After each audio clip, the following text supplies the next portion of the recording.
Dans la joie de nous présenter encore devant vous à cette heure précise pour vous parler de ce que Dieu a déposé dans notre cœur. Nous voulons vous parler sur 4 grandes vérités que nous avons dans Matthieu 6 et 6. Il est écrit dans Matthieu 6 et 6, mais quand tu pries, entre dans ta chambre, ferme ta porte, et prie ton Père qui est là dans le lieu secret. Et ton Père qui voit dans le secret te les rendra. Au travers de ces versets, comme je l'ai dit tantôt, nous allons partager avec vous les 4 grandes vérités. La première vérité est Dieu est notre Père. Dieu est notre Père. Il est écrit dans Matthieu, je relis, quand tu pries, entre dans ta chambre, et ferme ta porte et prie ton Père, prie ton Père, prie ton Père. Dieu est notre Père.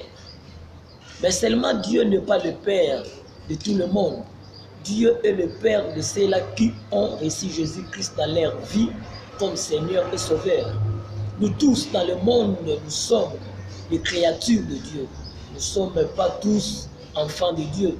Ceux qui sont enfants de Dieu, ce sont ceux-là qui un jour ont pris la décision d'accepter Jésus-Christ dans leur vie comme Seigneur et Sauveur, comme il est écrit dans Matthieu, dans Jean 3,36. Celui qui a le Fils a la vie éternelle. Celui qui n'a pas le Fils de Dieu n'a pas la vie éternelle en lui, mais la colère de Dieu demeure sur lui. Cette colère de Dieu qui demeure sur la personne qui n'a pas le Fils ne peut qu'être ôté si la personne a pris la décision d'inviter Jésus-Christ dans sa vie comme Seigneur et Sauveur. C'est alors qu'à ce moment-là, la personne aura Dieu comme son papa. Mais pour le moment,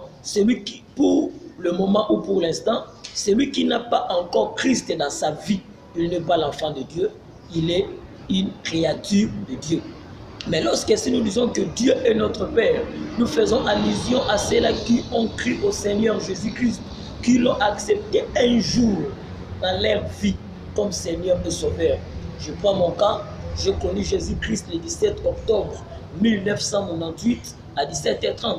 Depuis ce jour-là, Dieu était devenu mon papa et moi, j'étais devenu son enfant. La deuxième vérité que nous avons dans ces passages de Matthieu 6 et 6 est que Dieu est là. Lorsque nous prions, Dieu est là. Dieu est là. Je relis encore Matthieu 6 et 6. La Bible dit, quand tu pries, entre dans ta chambre, ferme ta porte et prie ton Père qui est là. Prie ton Père qui est là. Prie ton Père qui est là. Où que vous soyez pendant le moment de prière, Dieu est là. Que vous soyez dans la forêt, que vous soyez à bord d'un transport, que vous soyez dans la chambre, que vous soyez au salon, que vous soyez ici, pendant qu'ozali kosambela, Dieu est là présent avec toi.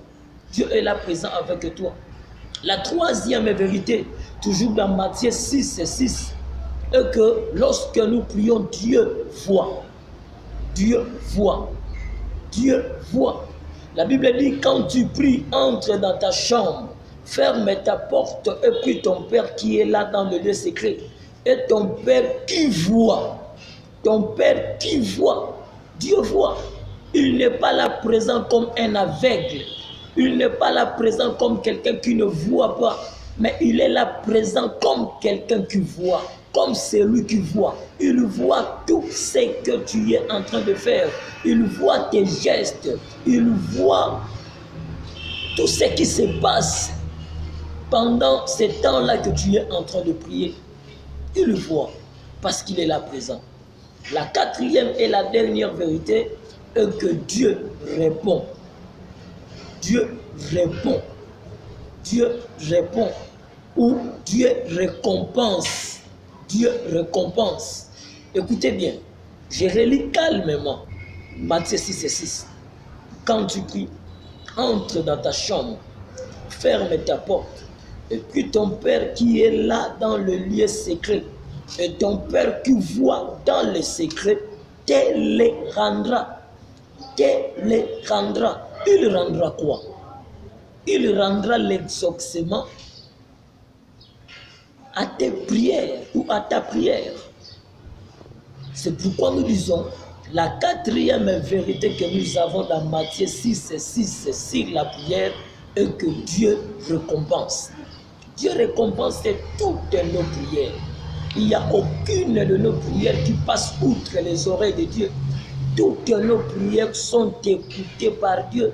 Et Dieu, dans sa souveraineté, il sait comment répondre à chacune des prières. Il sait comment récompenser à chacune de nos prières. Et récompense, Yanzambe Zali peut contenir compte, il y a maturité spirituelle dans moto. Et nous allons développer prochainement cet aspect de la maturité spirituelle en ce qui concerne la prière.